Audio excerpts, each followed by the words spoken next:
भंडारा जिल्ह्यात पावसानं जोरदार हजेरी लावली। जिल्ह्यातल्या 7ही तालुक्यात मुसळधार पाऊस झाल्यानं जनजीवन विस्कळीत झालं। दुसरीकडे भात पिकाला पावसाचा फायदा होणार असल्यानं बळीराजा सुखावला आहे।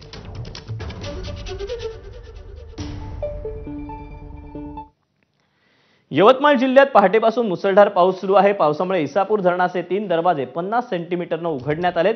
यातून पैनगंगा नदीपात्रात 4912 क्युसेकनं विसर्ग सुरू आहे। ऊर्ध्व पैनगंगा धरण प्रकल्पात पाणी पातळी नियंत्रणात ठेवण्यासाठी हे 3 दरवाजे उघडण्यात आले।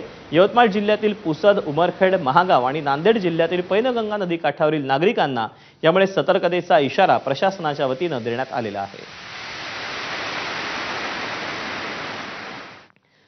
वर्धा जिल्ह्यात गेल्या 12 तासांपासून पाऊस कोसळतोय। सरोली इथल्या यशोदा नदीला पूर आल्यानं वर्धा-राळेगाव मार्ग वाहतुकीसाठी बंद करण्यात आला। पुरामुळे वर्धा-राळेगाव मार्ग वाहतुकीसाठी बंद करण्यात आला। हवामान विभागानं येत्या 2 दिवसात आणखी मुसळधार पावसाची शक्यता वर्तवली आहे। सोलापूर जिल्ह्यातल्या पावसामुळे सोलापूर-धुळे महामार्गावर पाणी साचलं। राष्ट्रीय महामार्गावर पाणी साचल्यानं वाहन चालकांची तारांबळ उडाली। तुळजापूर नाका इथे ओढा देखील ओव्हरफ्लो झाला।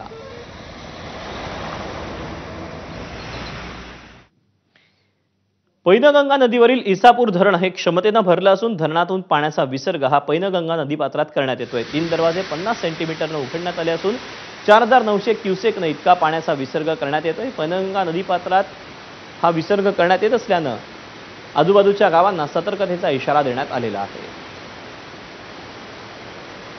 मराठवाडा आणि विदर्भाच्या सीमेवर असलेले इसापूर हे धरण आता 94% क्षमतेनं भरलेलं आहे। त्यामुळे धरणातून 3 दरवाजे उघडत पाण्याचा विसर्ग पैनगंगा नदी पात्रात करण्यात येतोय। म्हणजे सध्या धरणाच्या ज्या ठिकाणी गेट उघडण्यात आलेले आहेत त्या ठिकाणी उभा आहे। आपण या ठिकाणी बघू शकताय अशा पद्धतीनं धरणातून 3 दरवाजे उघडून हे पाण्याचा विसर्ग करण्यात येतोय। साधारणतः 50 सेंटीमीटरने हे दरवाजे उघडण्यात आले असून धरणातून 4900 क्युसेक्स इतका पाण्याचा विसर्ग पैनगंगा नदी पात्रात करण्यात येतोय।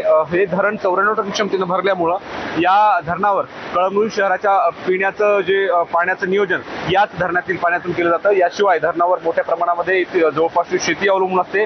पैनगंगा नदी पात्रामध्ये पाणी सोडण्यात येतं, त्यामुळे पैनगंगा नदीवर सुद्धा मोठ्या प्रमाणात शेतकऱ्यांची शेती अवलंबून असते।